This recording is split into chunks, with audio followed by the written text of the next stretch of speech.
The Tamer is repulsive. Level 3. Squeak? No. Squeak!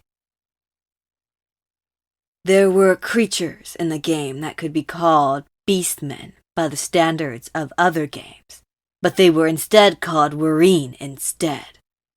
The sight of what would be called a catgirl by anime and manga standards, or a man with rabbit ears and a rabbit tail, would be enough to call someone a Wareen.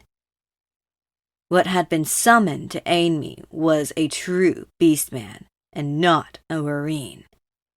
I had brought forth something more animal than human, and truly monstrous in design, action, and thought. There were many different levels of beastmen, each with their own culture and behaviors. There were the Cloven, who were a mix of goatmen, minotaurs, centaurs, and other types. There were the Kynan, who took their looks from wolves, foxes, and other dogs. There were other types too, but the ones who were before us were the rattan, standing at least a meter tall, and most 1.3 meters tall. The rattan were, as you might expect, ratmen. There were other variations such as the smaller mice-men who were slaves to the larger rat-men, but both varieties of rattan were known for being some of the cruelest beings you could ever face. The AI of the game was adaptive, and the rattan seemed to be programmed to take full advantage of this. It eventually became impossible for low-level players to deal with the rattan, as they would take full advantage of their numbers and ability learned by adapting and improvising new and cruel ways of dealing with the races.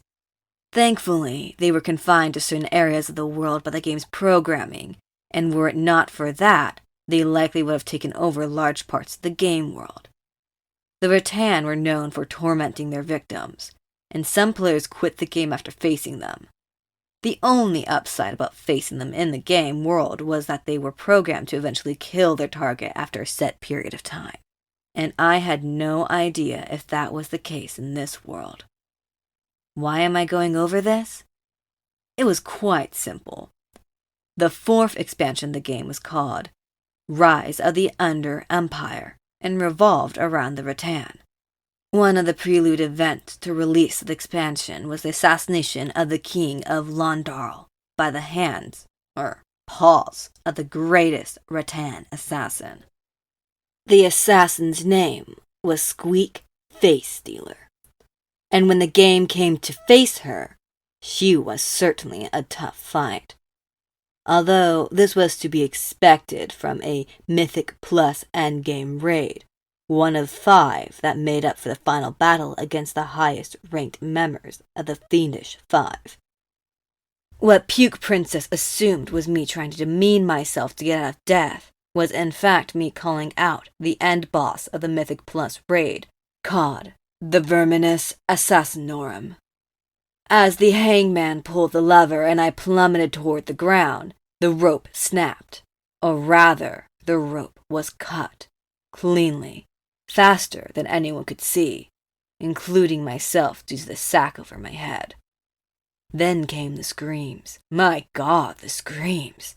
I could make out what was going on by a few bits of sensible dialogue I could hear in between the shrill screeching that banshee Puke Princess. Squeak was there, and likely had been ever since I called her out and she was taking names. Or rather, she was taking faces. I felt it was likely, based on the shrill cries of a certain bitch that after my noose had been severed, Puke Princess had been the first to be attacked by the force of nature I had set loose. She was likely missing her face, a pure guess based on Squeak's last name.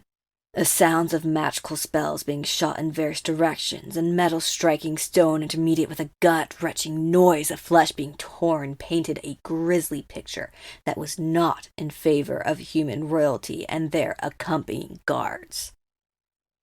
Occasionally, I would hear a knot eagle cry out along with the horrible sound of skin being peeled from somebody's body, which was the telltale sign that Squeak had just torn someone's face off in the raid's most twisted attacks.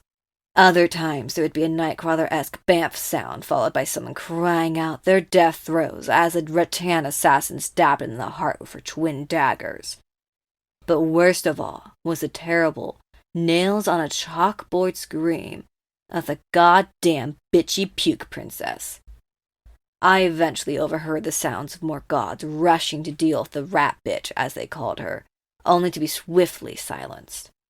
The cycle of guards entering and being cut down went on for about 40-odd minutes before there were either no more soldiers, or they were too terrified to face the king's lair.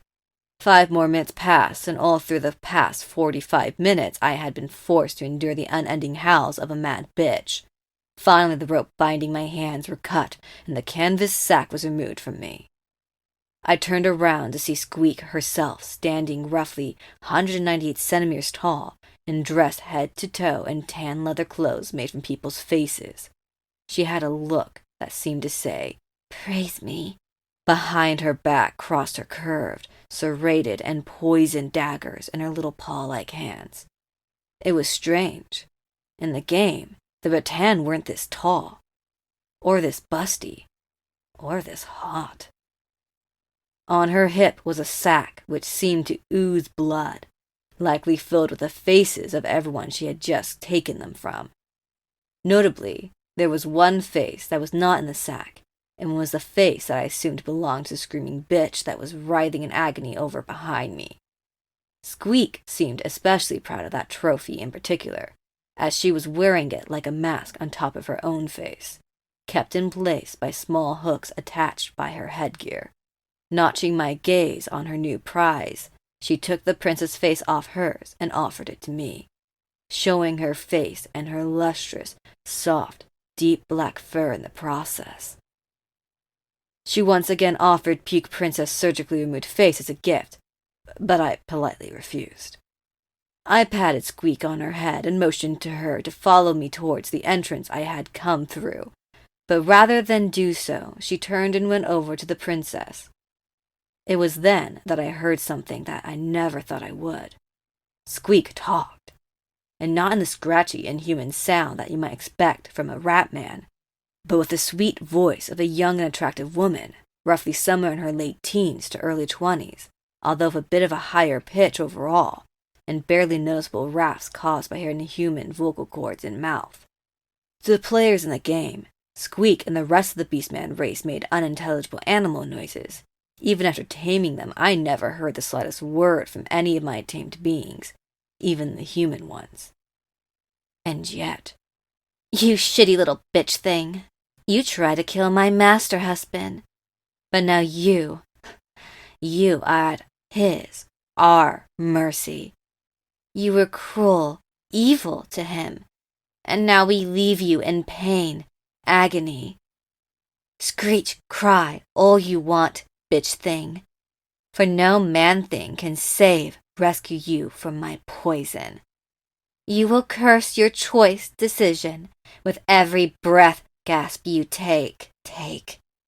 Squeak then kicked the shrieking banshee and strutted like a runway model over to me, and almost took my hand in hers, but turned around and ran over to the wailing wrench and gave her a few more kicks. "Skank slut! Bitch whore!" She kicked the writhing mass of tears, meat, and now soiled finery a few more times while screeching rattan obscenities at Puke Princess before stopping eventually and running over to me. Grabbing my hand again, tugged me over to a sewer lid and opened it with ease, motioning for me to enter first. Wait, there was something off about how she addressed me before, but I couldn't put my finger on it. "Master husband, hurry. Let's go move from this place. More man-things will be coming soon. Wait, master husband? What the?